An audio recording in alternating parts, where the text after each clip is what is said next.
Well, welcome everyone to the Rutgers Jewish Film Festival. We are entering our final weekend of the festival and hope you have been enjoying films in the virtual cinema as well as selected films in person. This weekend, we do have 2 in-person films coming up. And if you're interested in those details, please check out our website. I'm delighted today that we have the opportunity to speak with the director of the film Neighbours, Mano Khalil, and we have invited Ariel Sabar to be part of this conversation and interview Mano. And I want to properly introduce both of them, and you'll completely understand why we have this pairing today. The filmmaker Mano Khalil is the director, producer, and screenwriter of Neighbours. He was born in a Kurdish village near the town of Kamishli in Syria. After studying history and law at Syria's Damascus University, he studied film direction in the former Czechoslovakia. And after working as an independent film director for television in Czechoslovakia and Slovakia, I have in my notes, he moved to Switzerland, where he is currently an independent film director and producer. His prolific filmography includes the film Beekeeper in 2013 and Hafis Mara in 2018. His most recent film, Neighbours, which I hope most of you have seen, was inspired by his own experience as a young boy growing up in a border village. We also have with us today Ariel Sabar, who is an award-winning journalist and author whose work has appeared in the New York Times, The Atlantic, Smithsonian Magazine, Harper, The Washington Post. It's a long list. He taught creative writing at the George Washington University and was a Poynter Fellow in journalism at Yale University. Ariel won the National Book Critics Circle Award for his debut book, My Father's Paradise, A Son's Search for His Jewish Past in Kurdish Iraq, written in 2008, which is why we have invited him today to share some of his experience and his father's experience, I hope we'll hear a little bit about, and to have a conversation with Mano. So Ariel, I'll turn it over to you. And just to let the audience know, if you have a question, please put it in the chat. And Ariel will get to some of your questions a little bit later in the program. Thank you so much, Karen, for that beautiful introduction. And just an honor to be able to join Mano. Watched his film yesterday, absolutely loved it. So many important themes, so many universal themes contained in a very particular story about a particular place and a particular time. So I'd love to just start by, asking you, so much of this film feels rooted in personal history. And I wondered if you could tell us a little bit about the Syrian city of Kamishli and about your childhood there. Where exactly did you live? You said in a village somewhere. And what did your parents do for a living? Give us a sense of your own world outside Kamishli as a boy. Okay, thank you very much. I'm really happy to be with you now. I'm in Poland and Torun in a very nice film festival called Camera Image. And I'm happy to be with you now to talk to you and to share some thought about my movie, about myself with you. Really, I'm happy. I was born in a small village in Kurdistan, Syrian Kurdistan, we call it, because, Kurdistan is divided between 4 countries, Iraq, Syria, Turkey, and Iran. And my mother is coming from Turkey, a part of Kurdistan, and father from Syrian part of Kurdistan. We, like most Kurdish people in this area, we lived in the village, and some of us lived in the city too. That farmer people who's working with, the land and had their animals and so. And Kamishli is known that it's a city, multicultural city, religious city. There was many Jewish people living in Kamishli, many Armenian, Assyrian, Kurds, Yazidi, and later come some Arabs there too. And there was a mix of this culture, these religions. Really, they were living together years and years, and there was a kind of familiar life between these religions, because really we talk about respect. The respect had a place in this city, And we know, for example, if you come to the Kurdish people, about 3 million Kurds are living in the part where is in Syria. In Syria, there were Jewish people too. And we know that in the history of Syria, there was about 70,000 Jewish Syrian people. They were living mostly in Aleppo and Damascus, these cities, and in Kamishli and some villages around Kamishli. And I was born in this small village. Kurdish people was living there. And as 70s, the dictator Assad, the father of the today's dictator, take the power in Syria in his hands. He start ruling Syria with the fascistic ideology of Ba'ath Party, which don't know anybody else.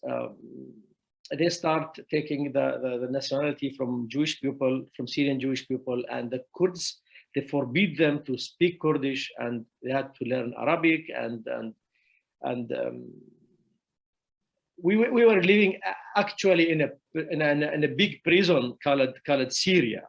You know, that it was like this. And somehow we had a very nice relationship to Jewish people, to the Christian, to the Armenian people, because we had this friendship. Actually, we were neighbors, you know, hundreds of years. And that's when I studied film school in Czechoslovakia in 1986. I studied in Damascus law and history, but I never wanted to be a lawyer. Somehow I wanted to tell stories, to speak, to say something. And the film was the option for me that time. In 1986, I went to Czechoslovakia and I studied there. I was about 10 years in Czechoslovakia. I studied filmmaking. After my finishing school, I went back to Syria. Unfortunately, I couldn't stay there. I made only one single movie called The Place Where God Sleeps. And I had to flee, to go away from Syria and to come to Switzerland, where I am living now and I am working there.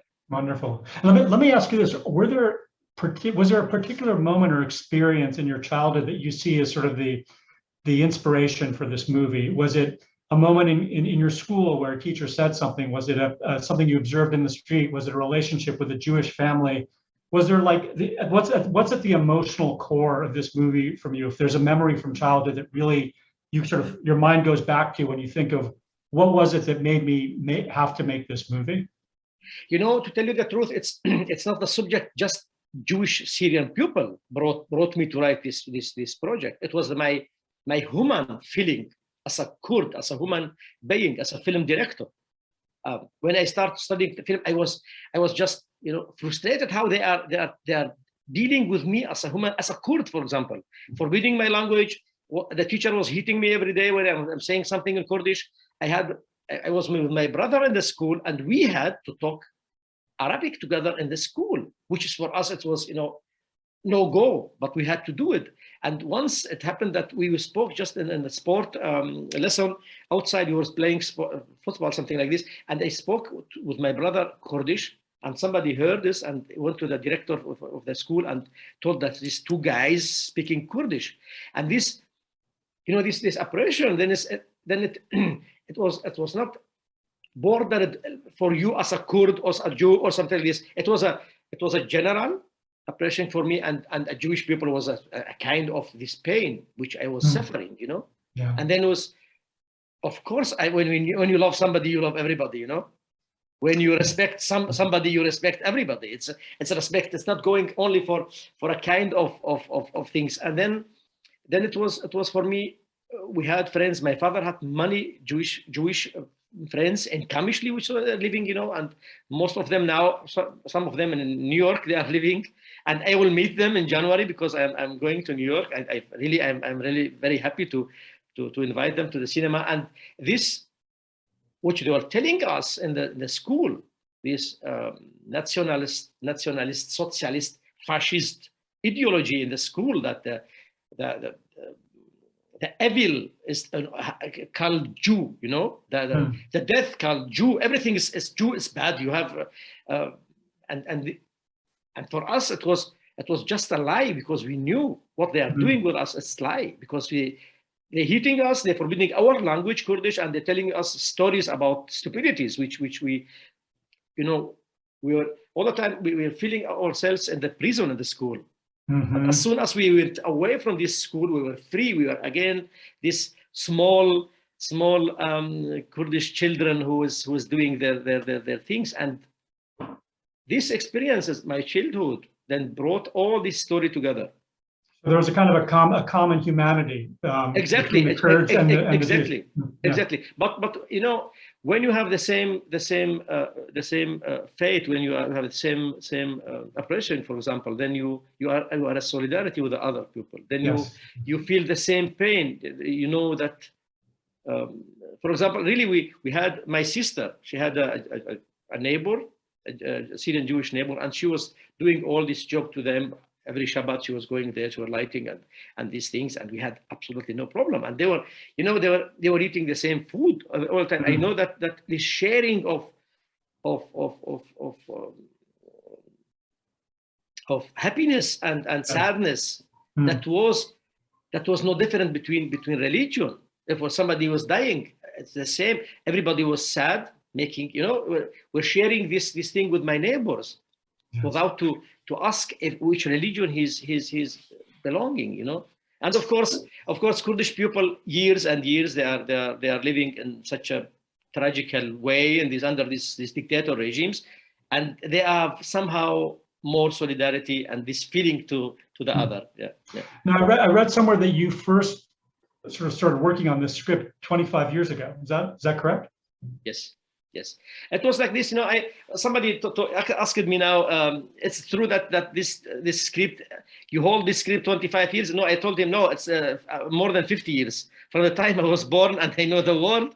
This script was developed in me because it's about this stupid 50 years from the life on Syria, mm-hmm. The country which is devastated. And so, now. Why did it take? I mean, films often take a long time to germinate, but were there obstacles in the way of getting it made before now? Were you focused on other projects? Was there something that did it take time to sort of fully germinate the idea? Why was there a 25-year gap between kind of conception and production? Absolutely, it's a nice question. It was like this, you know, when I came to Switzerland, to tell you the truth, you know, I came to Switzerland as a refugee, and as a refugee, you are a number, definitely, and nobody's waiting for you and telling, wow, you are a big film director, now you are coming and making big films for us. Of course, no. And you have to invest a huge energy to just go back to your profession, because nobody waiting for you. And you know, if you go to work in the restaurant, then it's the best thing it is. And if you don't like, go to Hollywood, they will tell you. And then when I came to Switzerland, really I have to fight. I have to be stubborn, to don't give up, go after my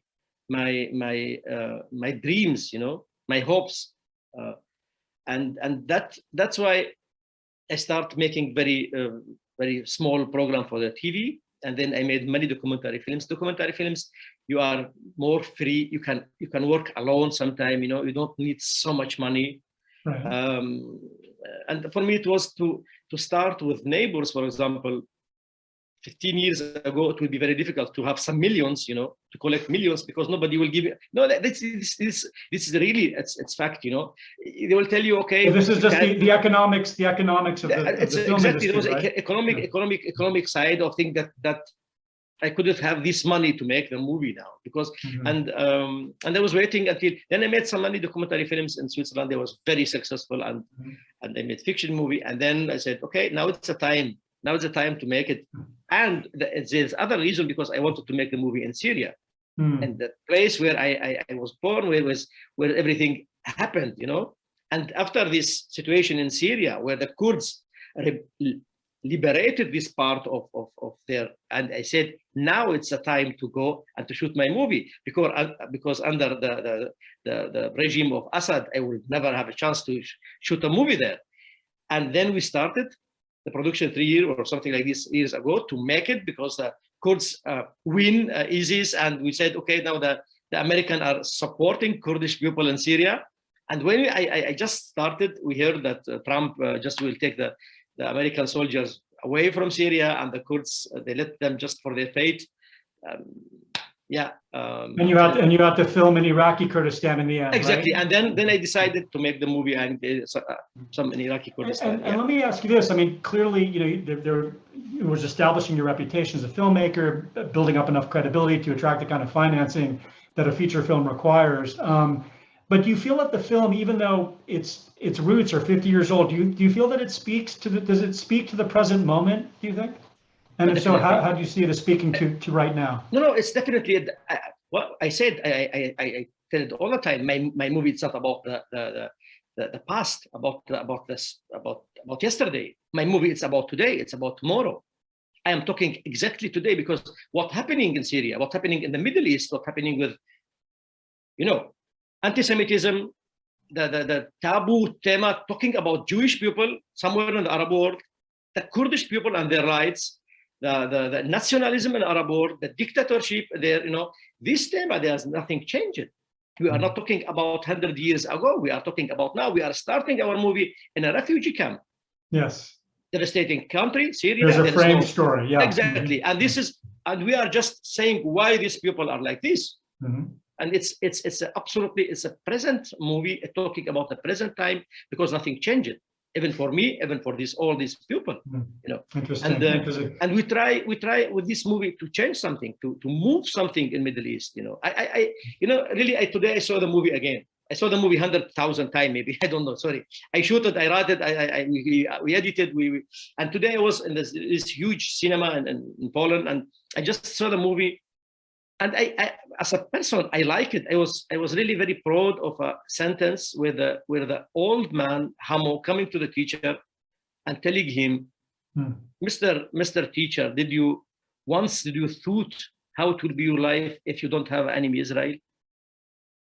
And now I'm telling you this to the all Arab worlds, how could you imagine your life without this enemy Israel to have, Yes, that was a powerful, very powerful line in the movie. Exactly. Maybe you could be really more happy. And this is the question which we want to say it in this movie. Yes. I want to ask you this, the book that I wrote about my father focused on his town of Zakho in Iraqi Kurdistan in the late 1940s and early 1950s, when almost all the Jews in Iraq left for Israel. Now, Syria, I guess, didn't officially allow its Jews to leave until 1992. But of course, many snuck out before then. Were there reasons that Jews continued to live in Kamishli as late as the late 70s, early 1980s? Was it simply that they couldn't leave, that it was illegal for them to leave, or did some feel a kind of kinship with their communities and with their neighbors, even in the late 70s and early 80s?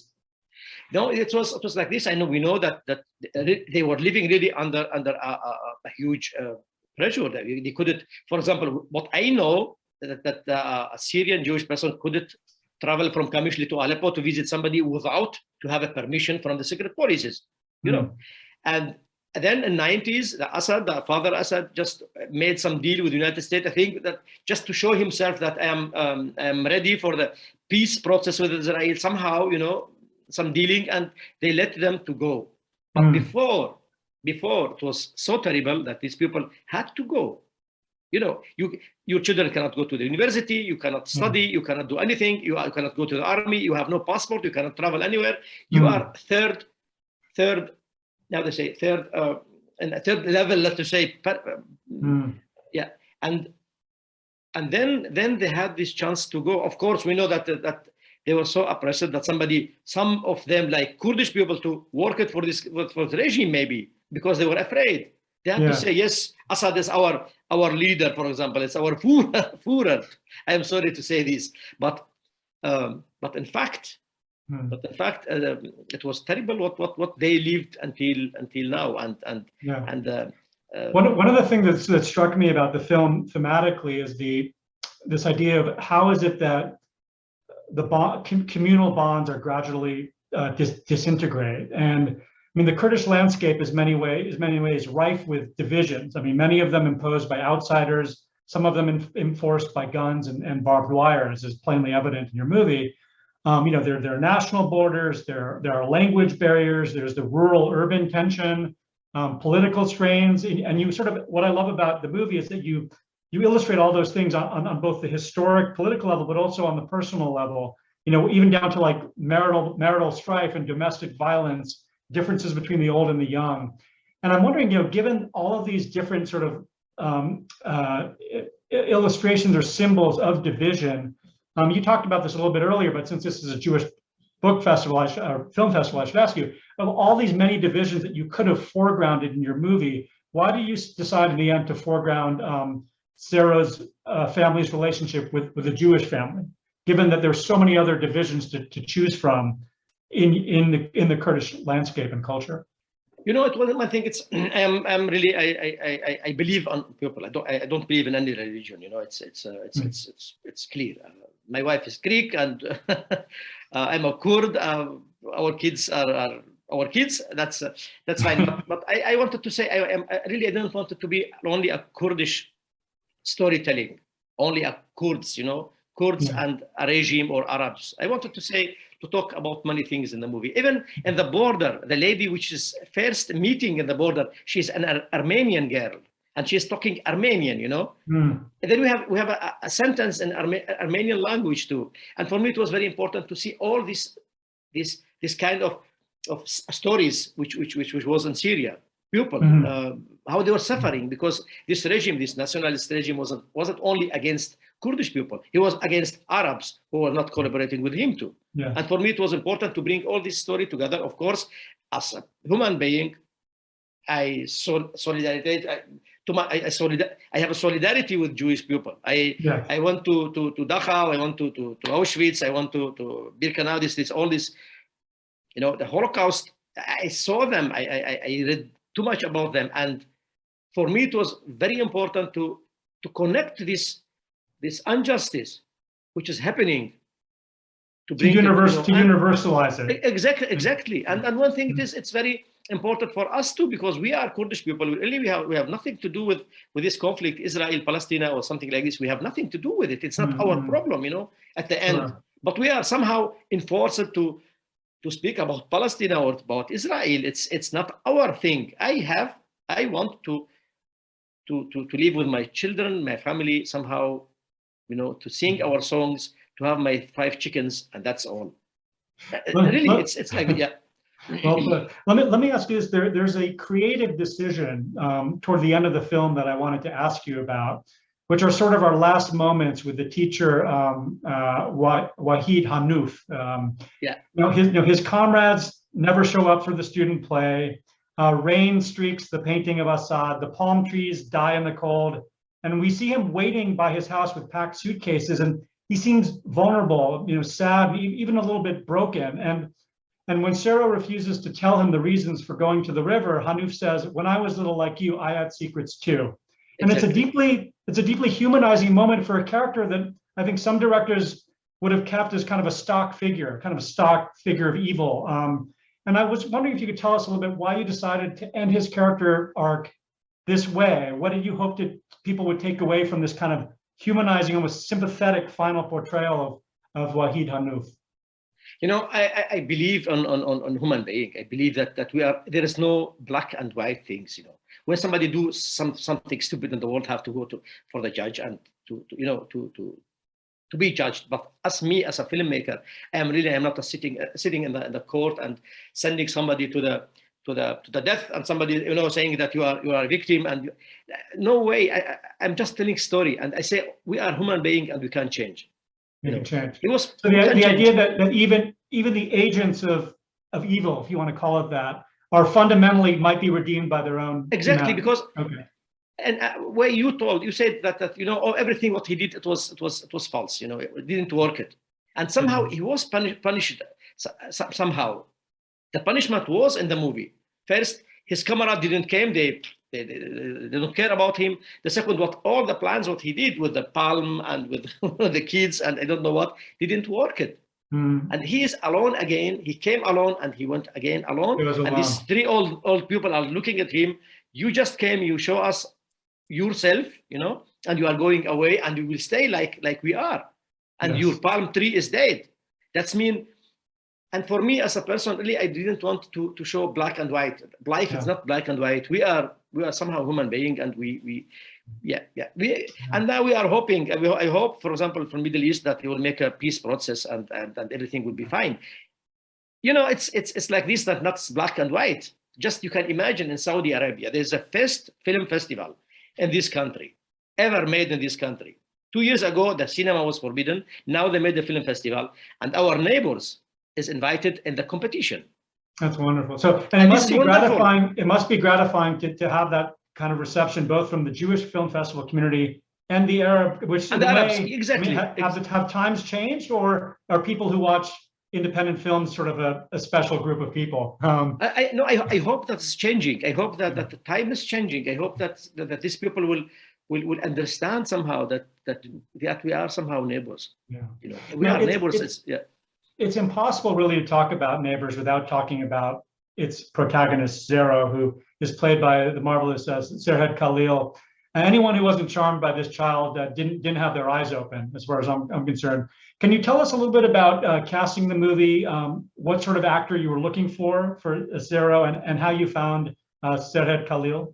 Yeah, this is very, very nice story, by the way, and many people say that it's strange, but it's true.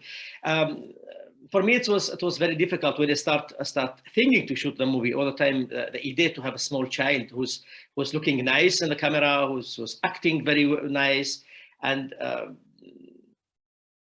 can learn the dialogues, and all this kind of things. Okay, and then we went to Iraqi Kurdistan, to a refugee camp where Syrian Kurdish people are living, and we made casting for about 200 small children. And the casting was really very easy. They had to stay in front of the camera and to tell me Roj Bash, which in Kurdish means good day, in three ways. Once very happy, sad, and angry.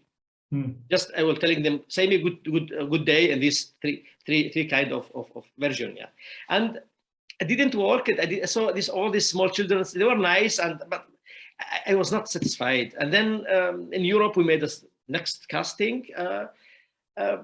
Still I didn't find my shero, which I needed. And then came the time when I contacted some assistants in Kurdistan, in Kamishli, in Syria, and I told them, please cast me. You have to cast small children between 5 and 6 until 7, in case they are looking 7, in case looking small, looking young.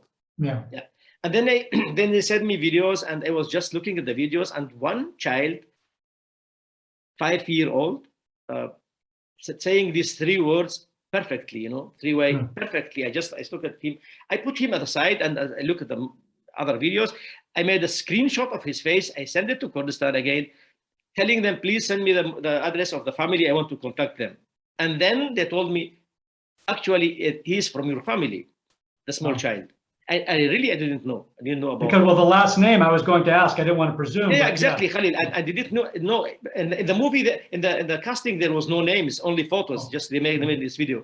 And then I said, okay, I have to talk to them. And really, I talked to them after 26 years, because I'm in Switzerland living, 26 years and 35 years I'm out of Syria.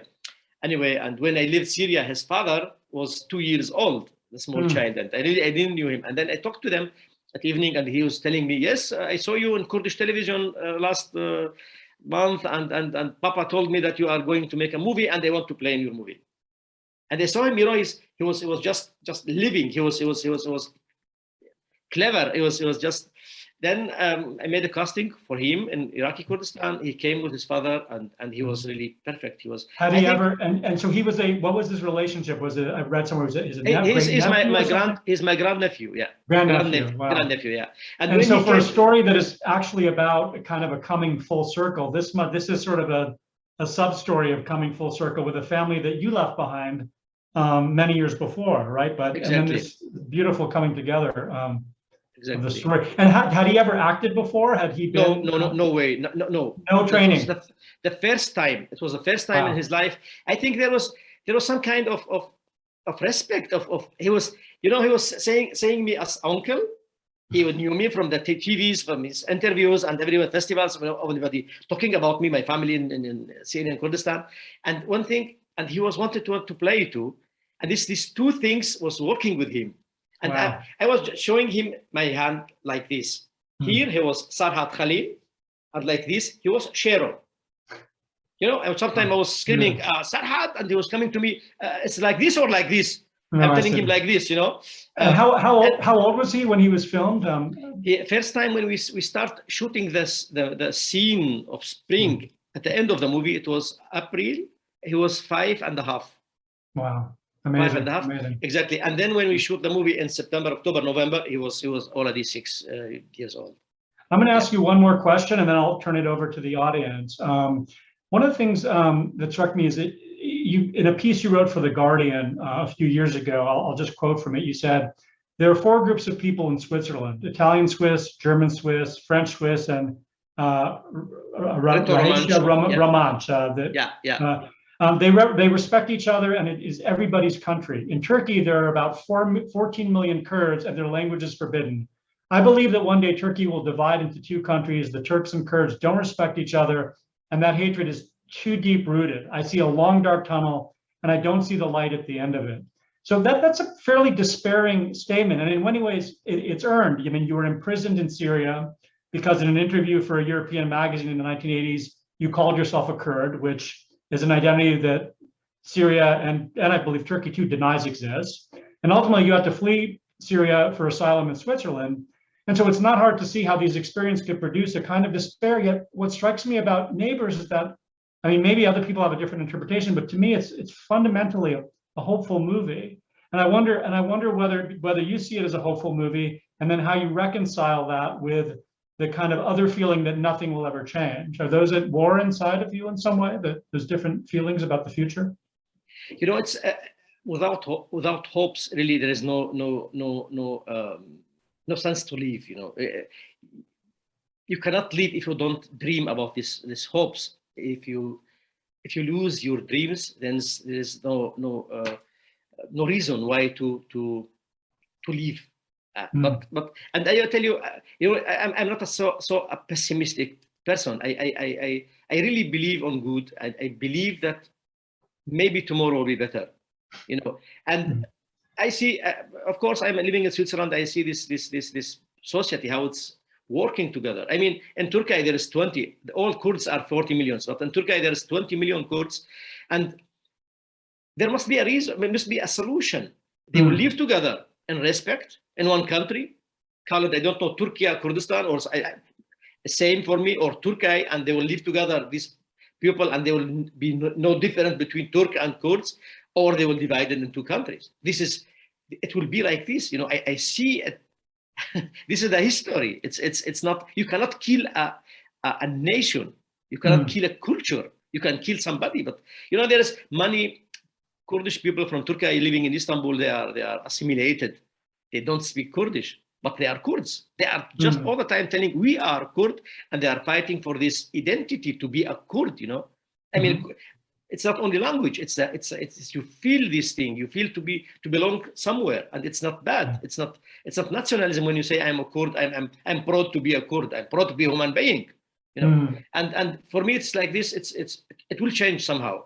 It will change, and I believe that, like, who was thinking, for example, between Israel and Emirates or Bahrain will be a peace process. Yes, interesting. 10 years ago, 20 years ago, you know, and these things are changing. People are changing. I say, and this is really, we are neighbors, and we have to be these neighbors. We have to respect this neighborship. You know, we cannot neighbors to be neighbors. We cannot go to other planet to live. You know, it's just like this. Here, I think I wonder also whether that's a role that art can play, is to show a different way of being, right? A different future, a more hopeful future. Whereas even if when you're reading the newspaper, you feel one way, when you see a piece of art, a film, it can lead you to these different conclusions of what's possible. And I think that your film really does that beautifully. There's a number of, I'm going to go to some audience questions here. There's a lot of interest in why you went to Czechoslovakia for film school, and then what language you spoke there. Very practical question. Why did you go to Czechoslovakia, and what languages did you speak to when you were in film school?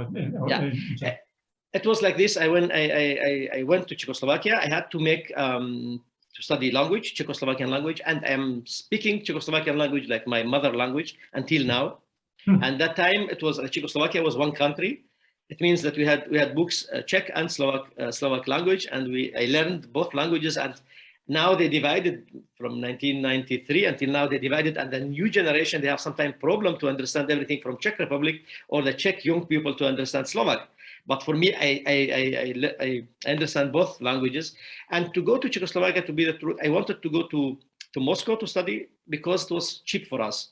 As for family, for example, my father or my family couldn't pay me to go to England to study in England or France or something like this, and it was very difficult to get just visa to go in France or England. We hadn't this connection with the regime to help us. You know, we had to do it by ourselves. And when I went to Czechoslovakia, I made a visa for 3 months as a tourist. And I went to Czechoslovakia, and then I started to study there. Do you remember? And this is a question, and I'm happy to answer this from my perspective of my father too. But someone said in the movie, the neighbors, the Jewish neighbors spoke Hebrew. Was that they were wondering whether that was common in those communities? I can tell you that in Zacho, for instance, it was also a place where in order to survive, you needed to speak multiple languages. So the Jews would speak Hebrew in the synagogues. They would often speak Aramaic inside their own community. They would speak Kurdish when they were in the larger community of Zacho. And then when they went to Mosul or Baghdad, if they were more educated, you have to speak Arabic. And exactly. So do you remember what language the Jews spoke when you were growing up? Did you hear Hebrew, or did they have to sort of adapt to the Kurdish? No, it was known that the Syrian Jewish people was really speaking Hebrew between themselves, or when they wanted to say something that the other don't have to understand it, something personal, something private, then they were speaking Hebrew, the Orient Hebrew, the Arabic countries Hebrew, and normally when they were living between Kurdish people, they were talking Kurdish, speaking Kurdish and Arabic, of course, too. And that's why you see in the movie.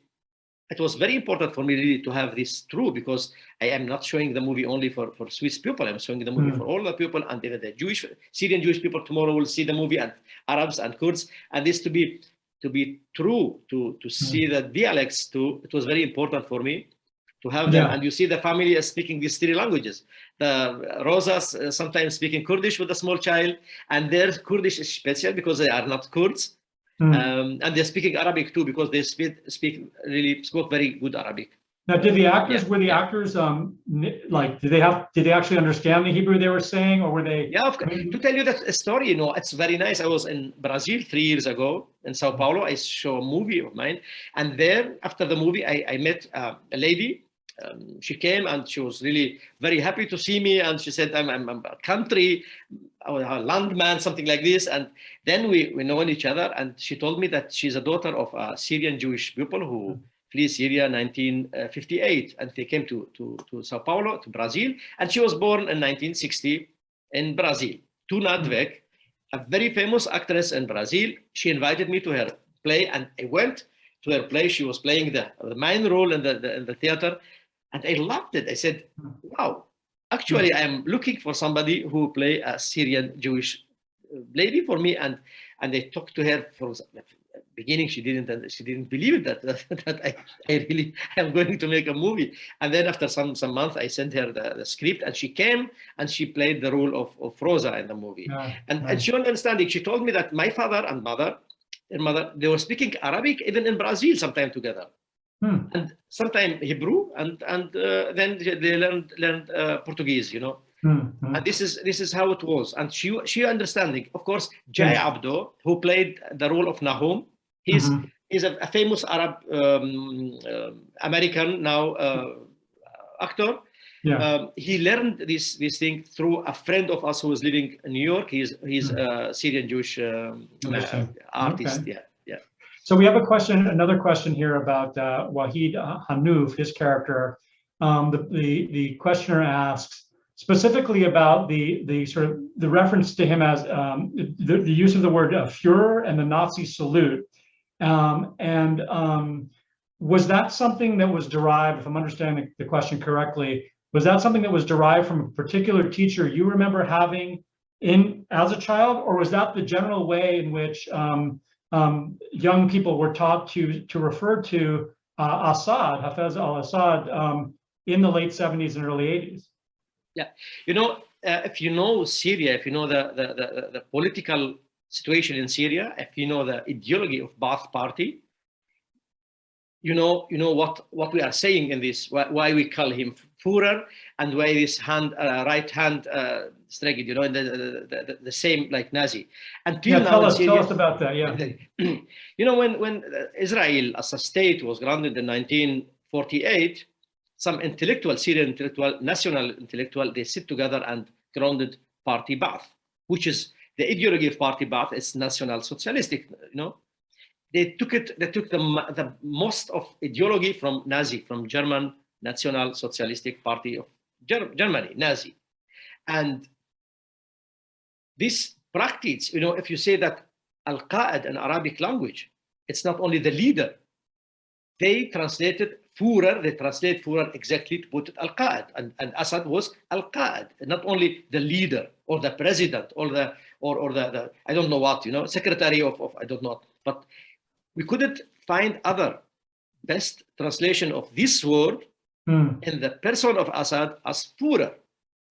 Because this practice, what they are doing, Jewish are they eating small children, the Kurds are bad, this is bad, this we are going to kill people, we are to burn people. This is the ideology of Nazism. In this, in putting them together, there is nothing else as Führer. What can we call it?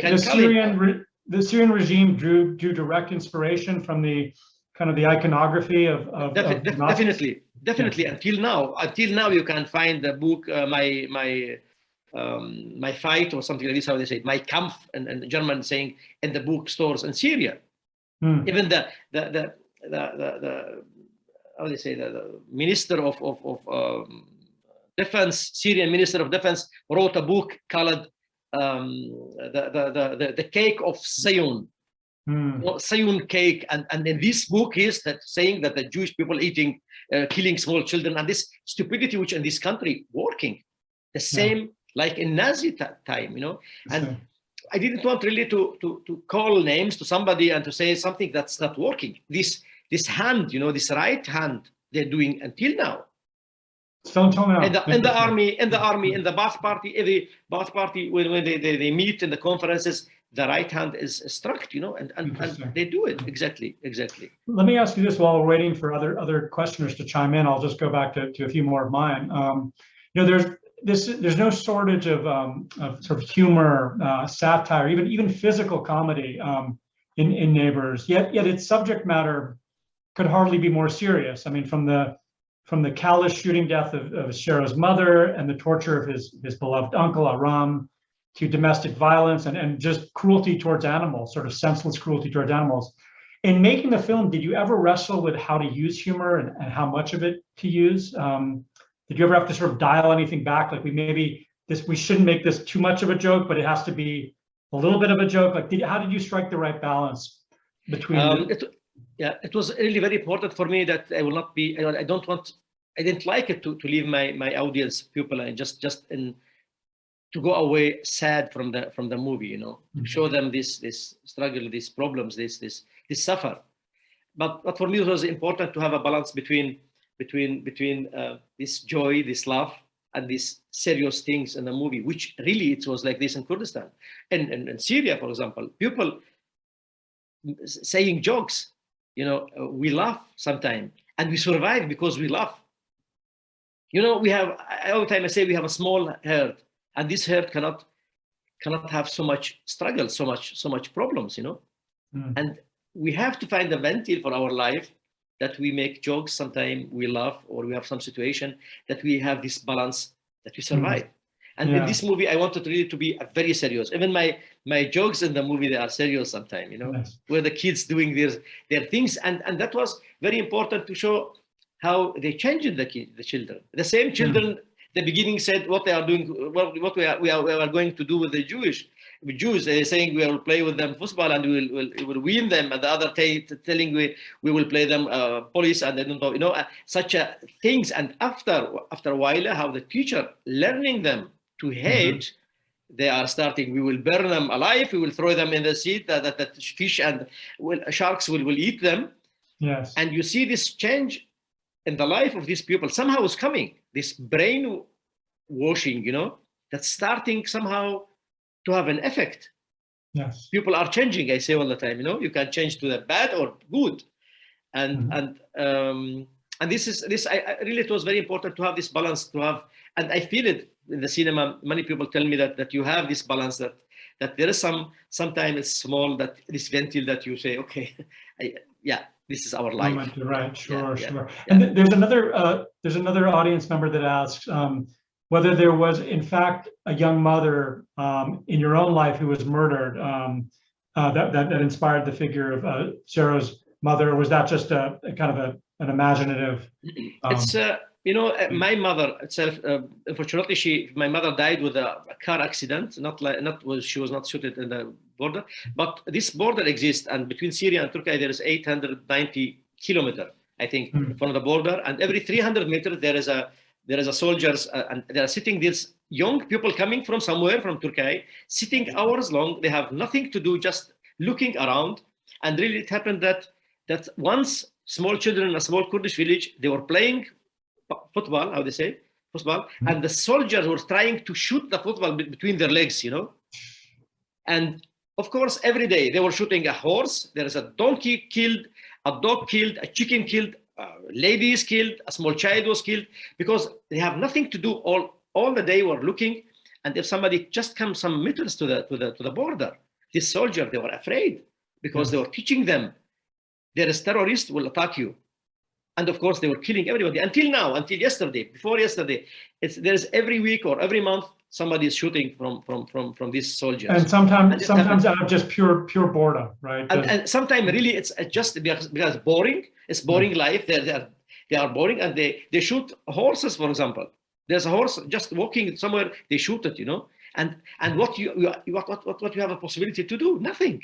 You cannot do anything. You will send a letter to whom? Yes. That's clear from the movie. To nobody, you know. Even the Syrians didn't really care about. No, they didn't care, because it's one less, you know. Yeah, exactly. For Kurdish people, it's one less Kurd. Exactly, exactly. Okay. That's, unfortunately, it's like this. And I want to ask you about one other small moment that struck me. We learn at the very beginning of the movie that Sarah really wants to watch cartoons like the city kids. And then there's a moment at the end where we're all sort of hopeful he's finally going to be granted his wish, and the family gathers in front of the television. And Sarah is finally going to see we think he's going to see the cartoons he's yearned for so long. Yet when the screen finally flickers to life, we're watching essentially, correct me if I'm wrong, but Ba'athist propaganda films, correct? Yeah.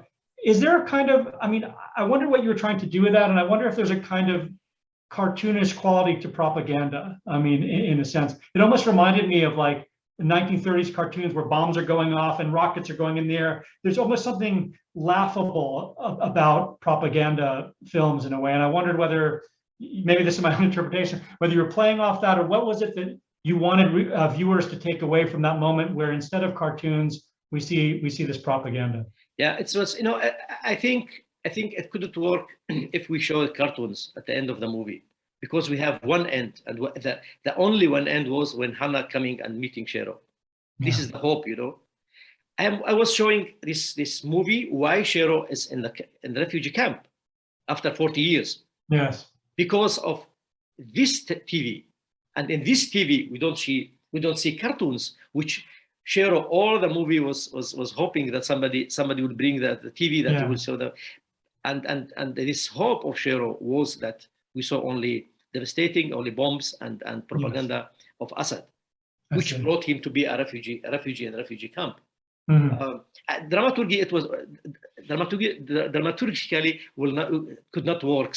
It didn't work. I didn't want to give it like this, because then you give a bonus to Assad regime, because Assad regime showing cartoons. No, Assad regime showing cartoon after he's feeding people with the hate. Yes. With war, with hate, with killing, and then maybe 10 minutes he will say, okay, kids, you can see cartoons. Yeah. That's what. Yeah. Exactly. Interesting. Well, any other questions from the audience? I'm happy to entertain. Oh, we got another one here. where else has the film shown, and what has been the audience response? And I understand you just won another award today, right? So congratulations. Exactly. It's winning awards. It's getting a very warm reception. Maybe you can talk about some of the particular responses you've gotten that have moved you in different places. It's really, the movie was starting. We sent the movie to some A festival, but unfortunately because of Corona, many of COVID, many festivals was postponed, or they canceled, or it was online, and they didn't want to show my movie online. Then we get invitation from Shanghai International Film Festival. We were in the competition, which was great for us.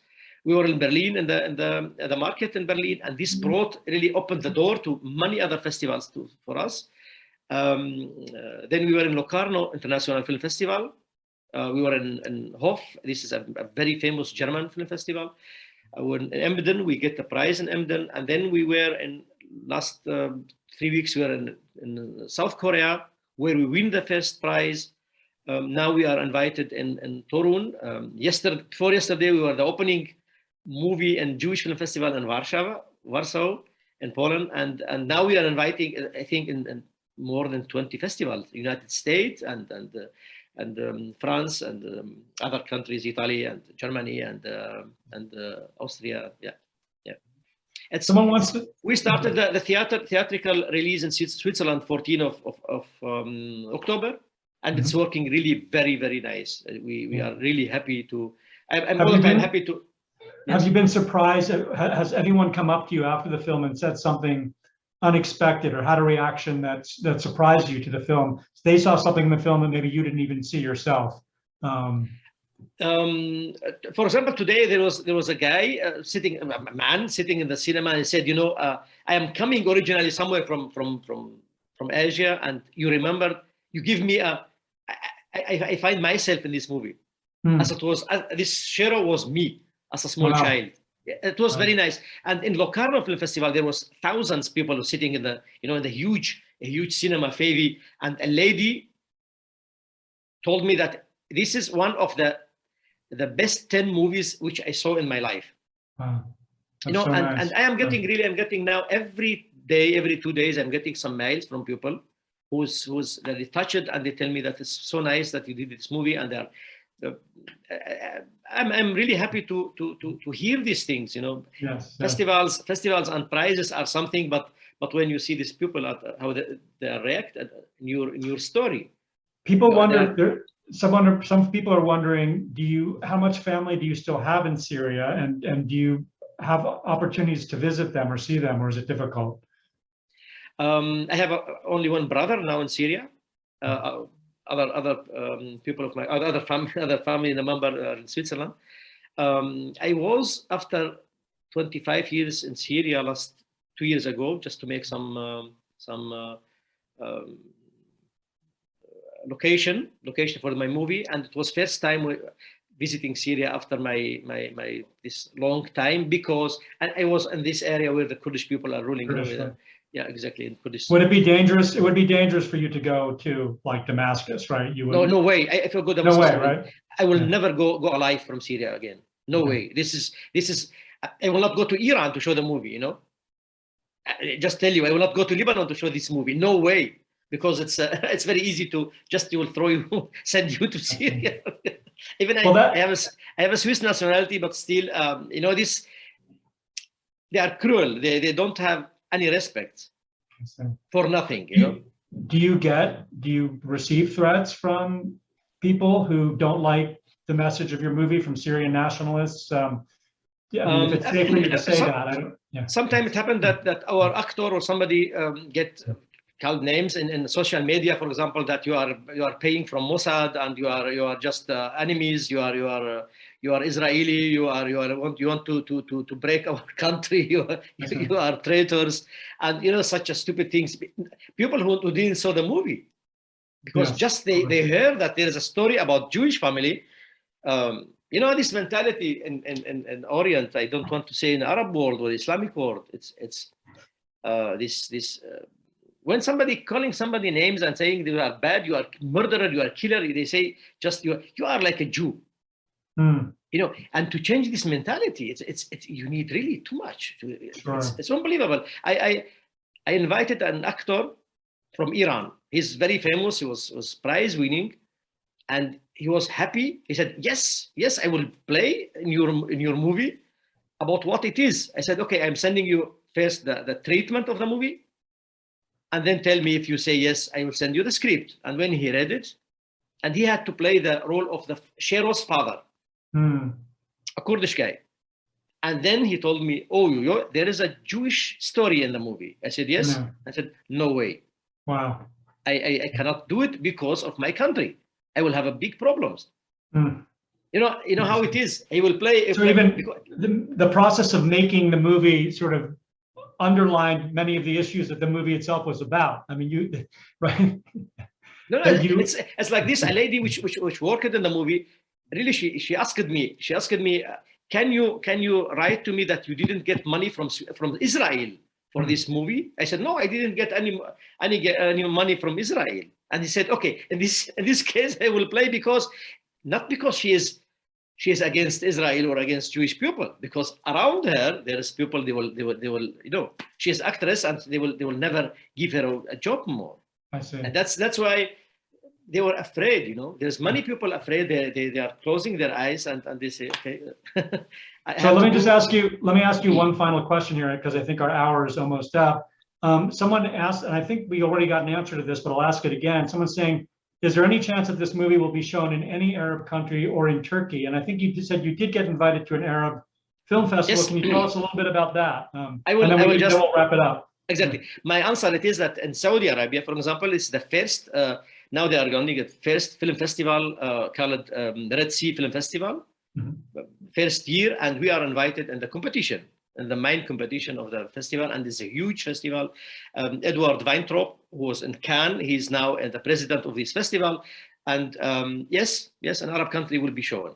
And we were invited to Carthago Film Festival in Tunisia, Tunisian, but unfortunately, because Red Sea Film Festival in Saudi Arabia wanted to premiere, we had to cancel from there, and give it here.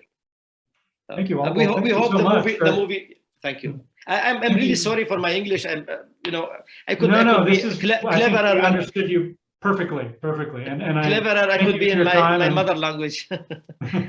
Thank you. Thank you, and I'll hand it back to Karen to wrap things up here. Well, thank you. Thank you a lot. Thank you very much, Mano, for joining us from Poland. And I know we're even keeping you from a film party that's going on now for the festival for you. So we really appreciate you tuning in with us and sharing the insights behind the film. And Ariel, really appreciate you stepping in and conducting this very, very interesting conversation with Mano about the film. And I want to mention to people, check out Ariel's book. I'll put it in the chat here about his father's story. Very, very interesting book and story. And Mano, any last, looks like you might want to say one last thing. I want to read the book of Ariel. How I can get it, Ariel? I'll send it to you if you want to. Karen will connect us by email. I'll facilitate. I'll be happy to send you a Perfect. copy. We'll do it. I will be very happy. Okay. You will get a movie for me too. Oh, absolutely, absolutely, great. Thank you. Okay, so thank you, everyone. Thank you for joining us today. Look forward to seeing you this final weekend, either in person, potentially at Rutgers Cinema, or back here on Zoom. Thank you, everyone, so much. Have a great night. Thank you.